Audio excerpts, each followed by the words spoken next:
The spaceport was loud, full of alien voices, strange lights, and dusty smells. But Jack didn't hear or notice much. He sat alone on a bench, his coat zipped up to hide the holes in his shirt, a small bag of belongings by his side. He had no friends here, no home, no job, and no one waiting for him, not even back on Earth. Just another human lost in an alien world where he didn't belong. Then he heard soft footsteps, slow and careful. Before he could turn, a quiet voice spoke behind him. "You look like someone who needs money." Jack blinked, turned slowly, and what he saw made him forget the cold air around him. She was tall, elegant, with smooth, glowing blue skin and long dark hair that fell like water. Her silver eyes were sharp but not cruel. She wore a long black coat over a tight-fitting suit, the kind worn by someone important or dangerous. She was definitely not from any place Jack had been before. He raised an eyebrow. "And you look like someone who's about to make a very strange offer." The alien woman gave a soft smile. "Smart," she said. "That's good." Then she sat beside him like they were old friends, even though they had never met before. "My name is Zara," she said, "and I need your help." Jack tilted his head. "You need a broke human's help?" "Yes," she said, then looked around. "I'll pay you 10,000 credits just for 1 week." Jack almost choked. "What do I have to do?" "Kill someone." Zara's smile vanished. "No killing. Just pretending." She leaned closer, her voice. "Now serious, I need you to act like my husband." Jack stared, completely silent. "You want me to pretend to be your mate?" "Yes." She nodded, publicly. In front of my people, she looked him in the eyes. "I don't have time to explain everything now, but I need to show them I'm bonded. If I don't, things will go very badly for me." Jack still didn't speak. He'd seen strange things in his time among the stars, but this. She opened a small metal case and held it out. Inside were credits. Real ones. Not fake, not broken, not stolen. Enough to buy a place to live for a year, maybe even a ticket back to Earth. He looked at the credits, then at her. "And what happens if I say no?" She shrugged. "Then I find someone else." "But I chose you, Jack, because you're alone, no connections. And you don't ask too many questions." Then she added softly, "But you also don't look like a coward." Jack let out a breath. He was tired of being nothing. Tired of being invisible. And if he was honest with himself, it felt nice that someone finally chose him, even if it was for a lie. 1 week, Jack said slowly. "And then we're done." Zara nodded. 1 week. They shook hands, just like that.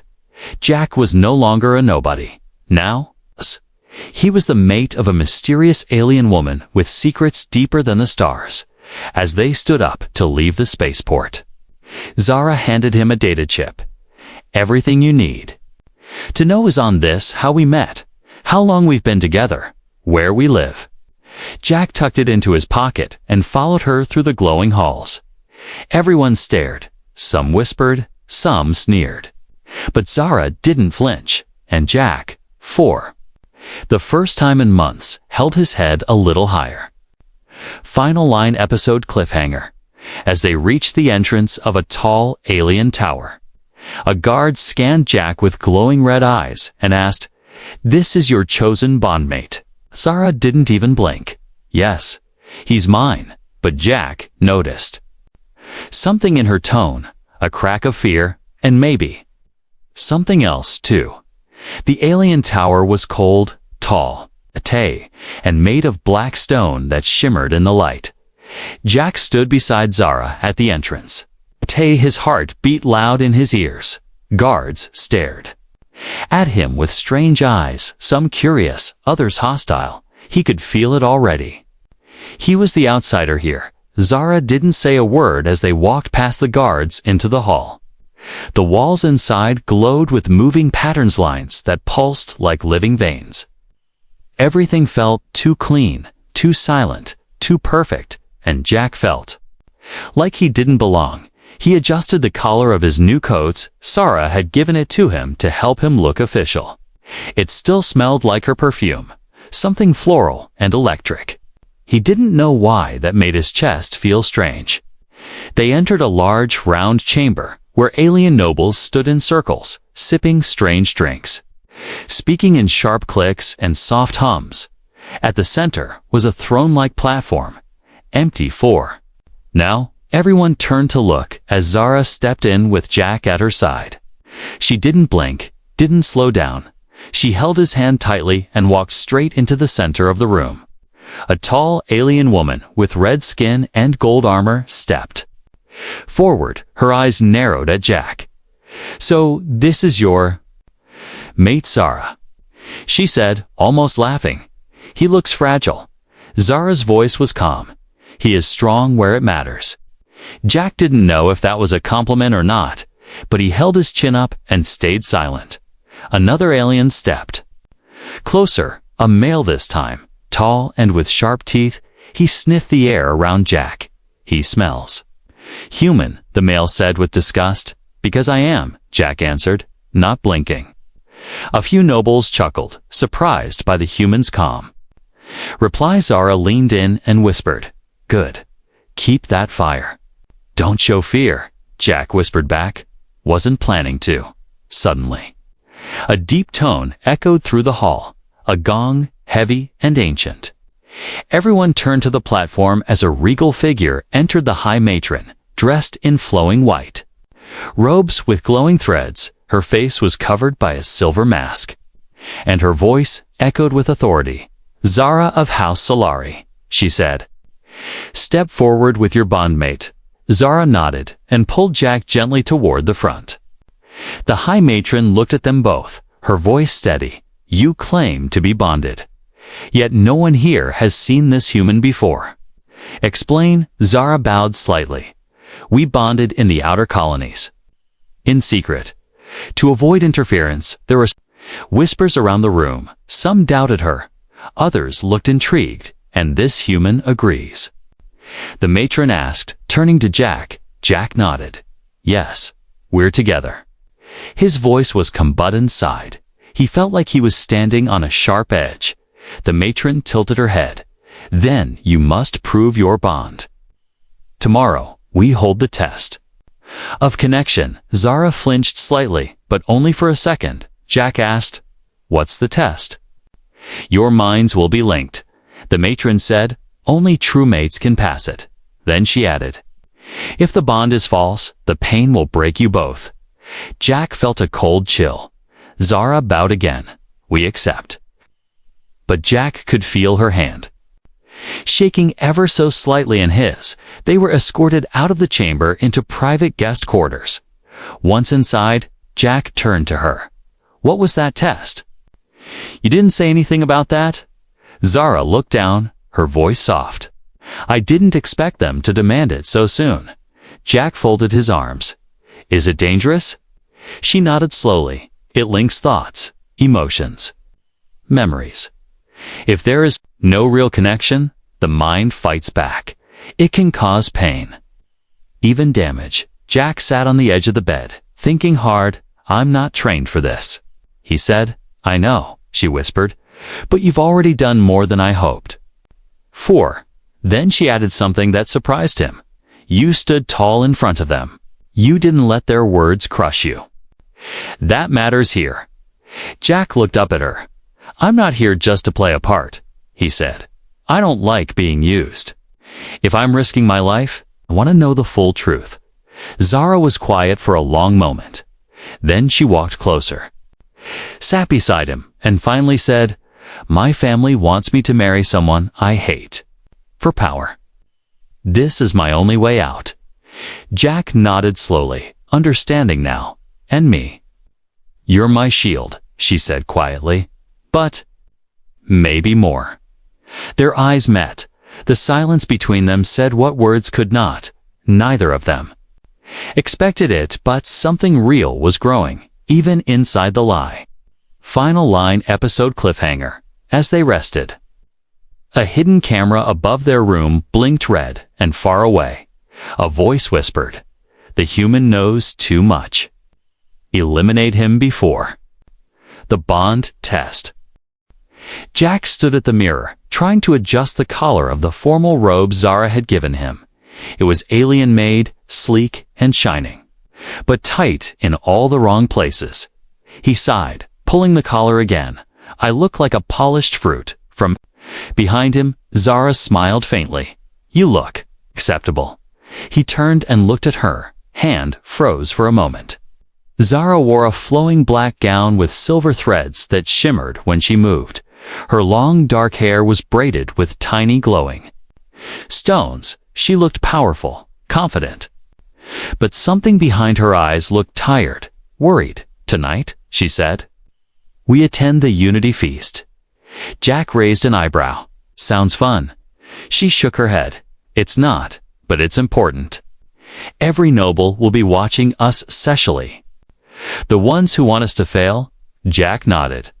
"So smile, act in love, and don't get us killed."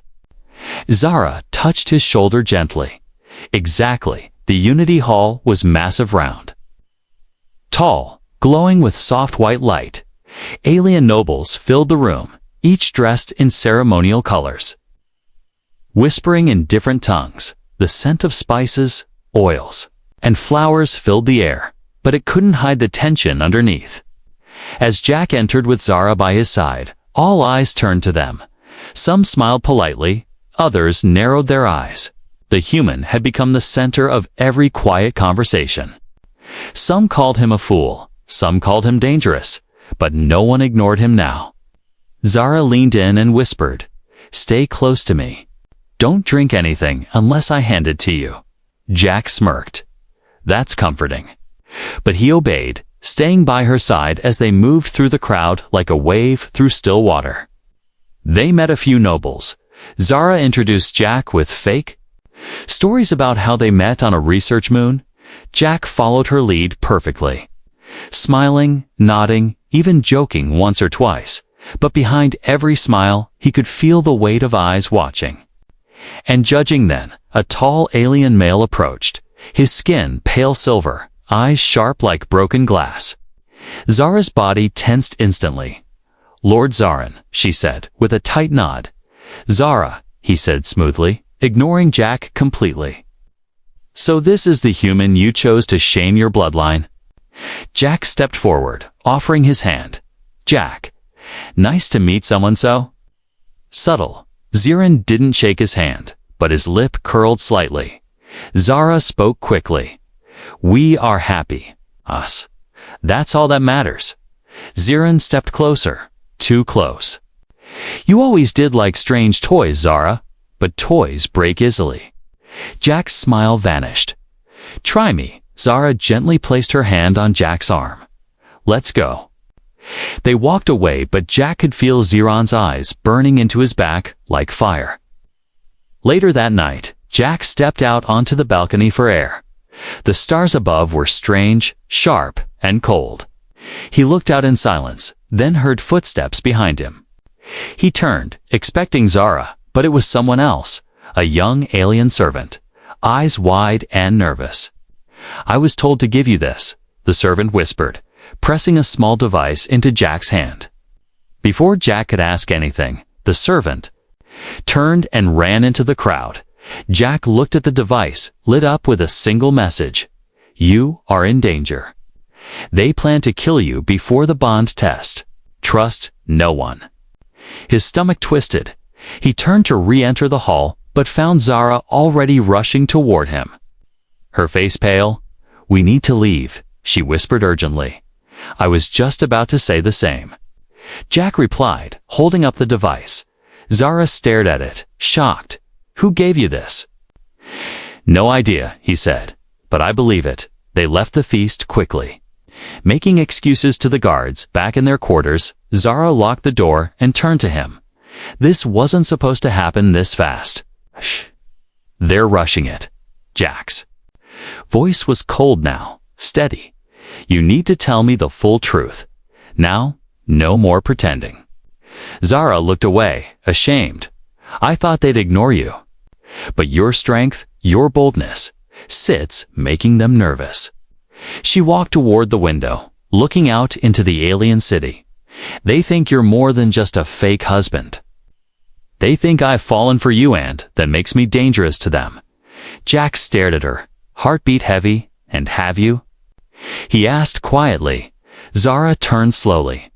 I don't know, she whispered. But I know I don't want you to die.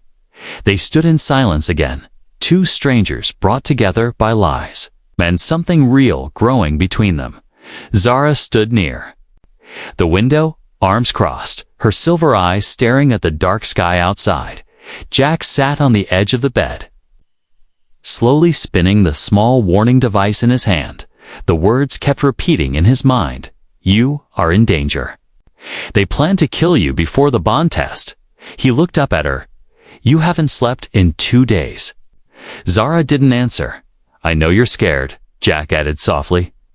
But if we're going to survive this, we need to act like real partners, not actors.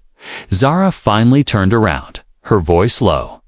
Real partners don't lie to each other. Jack nodded. Then, let's stop lying. She walked closer, slower than usual, her eyes softer now, tired and full of thoughts. Tomorrow's the bond test, she whispered. They'll read our thoughts, our emotions. They'll know if what we feel is true. Jack stood up, meeting her gaze. Then we better give them something to believe in. Zara looked surprised. You mean? Fake something stronger. No, Jack said quietly. I mean, maybe. Stop faking it all. She stepped closer. Their faces inches apart now. The air between them felt heavy. Not with fear, but with something unspoken. Something warm, something real. Then, without another word, Jack kissed her. It was supposed to be a short kiss, a simple gesture to help sell the lie. But it didn't feel fake. Zara didn't pull away. Instead, she kissed him back, slowly, gently. Like she wasn't pretending either. When they finally parted, Zara touched her lips and whispered, I didn't expect that. Jack smiled faintly. Neither did I. Just then, the door chimed once, twice, then silence. Zara's body stiffened, her voice dropped to a whisper. That's not a normal visitor signal. Jack reached for the small blaster hidden under the bed. The one Zara had given him on the first night. He nodded toward the corner. Lights out. Zara pressed a button, and the room went dark. They both moved quietly, trained, focused. Prepared, a shadow moved outside the door, silent as smoke. Then a small tube slid under the frame and released a faint mist. Gas. Jack pulled Zara back, covering her mouth with his sleeve. The gas spread across the floor. But the two slipped out through the back maintenance exit Zara had shown him earlier. The moment they hit the hallway, they ran. Alarms didn't sound because this wasn't an official attack. It was a quiet kill, planned from within. They rushed down the corridor, turning corners, heartbeats pounding like thunder. Where are we going? Jack whispered, There's a safe room below the tower. Old tech. Off the grid, Zara replied. They reached the hidden entrance and climbed down a narrow ladder into the underground chamber. The door sealed shut behind them, locking out the world above. Inside, it was dark except for a few flickering lights. Jack dropped to the ground, catching his breath. Zara sat beside him, her voice shaking slightly. They tried to kill you. Because of me? Jack looked at her, sweat on his brow but eyes calm. No, they tried to kill me because they're scared. Of what? She asked. Jack replied, Of what we're becoming. Zara looked away, hugging her knees. I dragged you into this, she said. You gave me something to fight for. He answered. That's more than I had before. She turned her face toward him again, slowly, and this time, she kissed him without fear, without pretending. There were no guards watching, no nobles judging, no secrets hanging in the air. Just two people who no longer wanted to lie. Back above, Lord Zarin stood inside their empty quarters, frowning. The gas had failed. The human had escaped. He turned to the masked assassin beside him. "They're hiding," he said coldly. "Then we will find them," the assassin replied, "and when we do, the bond test will be the least of their worries." Meanwhile, in the safe room, Jack and Zara sat side by side, resting in the low light. She leaned her head on his shoulder. He didn't pull away. For the first time since the deal began, there was no need to pretend, and that made everything even more dangerous than before. The chamber was cold, silent, and ancient. Deep beneath the alien council's tower, this room had not been used in over a decade. Its walls were carved with strange, glowing pattern symbols of old traditions. At the center stood two round stone platforms side by side with cables running through them like roots of a giant tree. Jack stood beside Zara, his jaw tight, eyes scanning the chamber. He had never seen anything like this. Nothing on earth looked or felt this ancient. Zara said nothing. Her eyes were locked forward, trying not to show fear, but Jack could feel it. Pulsing just beneath her calm expression, 4 council members stood in a circle around them, wearing white masks, holding long silver staffs. The High Matron's voice echoed across the chamber. "Zara of House Solari. Jack, human of Earth. Today, you will face the trial of truth." Jack swallowed hard. His hands curled into fists. Zara stepped forward and bowed. "We are ready," she said. Her voice steady, but her hand reached behind her and found Jack's. He squeezed her hand gently, silently saying, "I'm here." The High Matron raised her staff. "You will step onto the platforms. Your minds will be linked, your emotions exposed. Your bond will either protect you or destroy you." Jack looked at Zara, then took a deep breath and stepped onto the stone circle. Zara did the same. Their eyes locked even as the cables began to glow. Suddenly, pain flashed through Jack's mind, sharp and quick, like a needle behind the eyes. Then, everything around him vanished. He opened his eyes and found himself standing on Earth. But it was not the Earth he remembered. It was his old home, the place where he grew up. He turned and saw himself young, alone, sitting on the stairs of an empty house holding a broken toy. Zara was there too, watching from a distance. She looked confused, then heartbroken. "This is your memory?" she asked softly. Jack didn't speak. He couldn't. It was too raw, too personal. More memories flashed. His mother leaving, his father dying, his years on space stations working low jobs, the feeling of always being invisible, always being less. Zara reached toward him, touching the memory gently. "I didn't know," she whispered. Then the memory shifted. Now Jack saw Zara's world. He stood in a golden palace full of cold beauty and glass walls. Zara stood in the center, younger, dressed in red robes, surrounded by nobles yelling at her. Useless, disgrace. Weak for emotion. One figure, her father perhaps, turned away from her with a cruel laugh. "You'll marry who we say. Your heart means nothing here." Jack stepped forward, his voice full of emotion. "You were trapped. Just like me." Zara turned to him, her eyes shining. "I thought I was free, but they were always watching, always waiting for me to fail." The vision blurred, more memories rushed in. Laughter, pain, fear, loneliness, his and hers, mixed together in waves. Their thoughts collided, spinning fast, becoming one storm of emotion. The trial wasn't just reading their hearts. You was pulling them apart to see what was real.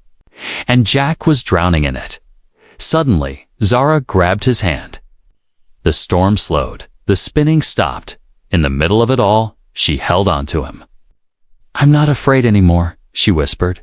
"You don't have to pretend," Jack whispered. Back, their minds settled, calm filled the vision, and the storm faded to silence. Back in the real chamber, the council gasped. The cables glowed bright gold, a rare color, one that hadn't been seen in years. The High Matron's voice shook. Slightly, the bond is true, but how? One noble whispered. They were pretending. No, the matron said slowly. They're not pretending anymore. Jack stepped down from the platform, sweat dripping from his face, but his eyes clear. Zara followed. Her legs shaking, but her head high. She looked at him and smiled, not fake. Not guarded, but real. You did it, she said. No, Jack said. We did it. But not everyone was smiling. In the shadows above the chamber, Lord Zirin clenched. His fists, they passed the test. Now we use the other method. He turned to his agent and whispered, send the assassin tonight. And this time, kill them both. The glow of the corridor lights flickered above them as Jack and Zara walked side by side. The trial of truth was over. They had passed barely, but clearly. Their minds had connected in a way that couldn't be faked. The bond was real now. Even if neither of them said it out loud, Zara's hand stayed close to his. Her fingers brushing his lightly every few steps. She didn't pull away. Neither did he. They had survived a trial that could have killed them both. But something felt off. Jack couldn't shake the weight in his chest. The silence around them was too perfect. Do you feel that? Jack asked under his breath. Zara nodded, whispering back, we're being watched. They turned the corner, just as a red light flashed across the wall. A sniper laser aimed at Jack's chest. Down. Zara shouted, grabbing him and pulling him to the floor. A loud crack echoed through the corridor as a plasma round hit the wall behind them. Sparks flew, alarms blared, and the once silent hall burst into chaos. Guards came running from both sides, but they weren't there to protect them. They were aiming at Jack, not the shooter. It's a setup. Jack growled, pulling Zara to her feet and running with her into a maintenance tunnel. Blaster shots flew past their heads, burning into the walls. They ran without looking back. Breath heavy, hearts pounding. They hid inside a narrow storage shaft, the lights above broken, shadows thick. Zara leaned her back against the wall, her chest rising and falling fast. They were supposed to protect us after the bond test, she said, voice filled with confusion and anger. They weren't guards, Jack replied. They were executioners. He checked the weapon hidden in his jacket. One charge left. Zara shook her head. We're not fighting our way out of this. Not yet. Jack looked at her, eyes serious. Then it's time to stop running. Who's really behind this? Zara hesitated, then looked away. I didn't want to believe it, but I think I know. She pulled out a small device from her belt and activated it, projecting a 3D map of the tower. She tapped a blinking red dot. That's the signal location of the kill order. It's coming from my family's private network. Jack frowned. Your own house tried to have you killed. Zara's eyes burned with fury. Not my house. My brother. Flashback. Zara remembered her older brother, Kale, once kind. Now, cold and power-hungry. He had always wanted to control the family name, to rise through the council. When Zara refused a political marriage, he saw her as a threat. Now, with her bond to a human becoming real, her value in the marriage market was gone, and that meant she was better off. Removed, back in the present, Jack stood and offered her his hand. Then let's go see your brother, he said, voice calm but deadly. Zara took his hand, her grip tighter than ever. No more running, she agreed. We end this tonight. They moved through the lower levels of the tower, taking hidden paths Zara had used as a child. They reached the secured part of the estate, Kale's private wing. 2 guards stood outside the main door. Armored and armed, Jack stepped forward, faked a stumble. Hey, I'm the human husband. Got a message for Kale? The guards raised their weapons. But Zara moved fast. With a silent dart, she knocked one out cold. Jack disarmed the second, slamming him against the wall. Guess we make a good team. Jack smirked. Zara rolled her eyes. Try not to enjoy it too much. They entered the chamber quietly. Cale stood inside, facing the tall window, sipping a glowing drink. He didn't turn around. I warned you, Zara, he said coldly. You think bonding with a human changes anything? You embarrassed our bloodline? Zara's voice cracked with emotion. You tried to kill me. Cale turned, finally looking at them. I tried to fix a mistake, he said, looking directly at Jack. You were just a tool, a stand-in. You should have stayed a fake. Jack stepped forward, calm but firm. I was fake at first, he said. Now I'm not. And if you come near her again, I won't need a blaster to stop you. Cale laughed. Then pressed a button on his belt. 4 armored drones rose from the floor, weapons aimed. Let's see how strong your little bond is now. Jack and Zara dove for cover as blasts lit the room. They moved together like they'd trained for this. Jack aimed, fired his last charge, taking down a drone. Zara used the control console to overload the power lines. Sparks exploded, shorting 2 more drones. The last one charged at Jack, but Zara grabbed its leg and tripped it. Jack slammed a pipe into its core, crushing it. Cale stared in disbelief as his drones lay in pieces. Zara walked to him slowly, eyes hard. This is over, she said. If you ever send another killer, I'll expose everything. Cale tried to speak, but stopped when Jack stepped beside her. The message was clear. They were no longer pretending. The council chamber was packed. Aliens from every corner of the region had gathered. Their robes shining, their eyes sharp. At the center stood the High Matron, silent and still beneath her silver mask. And in front of her Zara and Jack, side by side, no longer pretending. Their bond test had passed. The attempt on their lives had failed, and Cale had been exposed. But now, the final judgment was about to be made. Would the council accept Zara's claim to freedom and her right to choose her mate, even if he was human? Or would they declare it all a mistake and tear them apart? Zara's voice was calm, but her heart pounded. She stepped forward and spoke first. I stand here not as a daughter of power or a piece to be married away. I stand here as someone who made a choice. She reached out and took Jack's hand, a choice to trust, to fight beside, and to love someone who never asked for anything except the truth. Jack blinked, surprised. They hadn't said the word love out loud before, but now, in front of the galaxy, she had said it like it had always been true. Whispers filled the room, nobles murmuring, some angry, others impressed. One council member stood, his voice rough. You expect us to believe a human truly loves you? That this wasn't a political act? Jack stepped forward, his voice steady. I didn't grow up with crowns, or ships, or servants.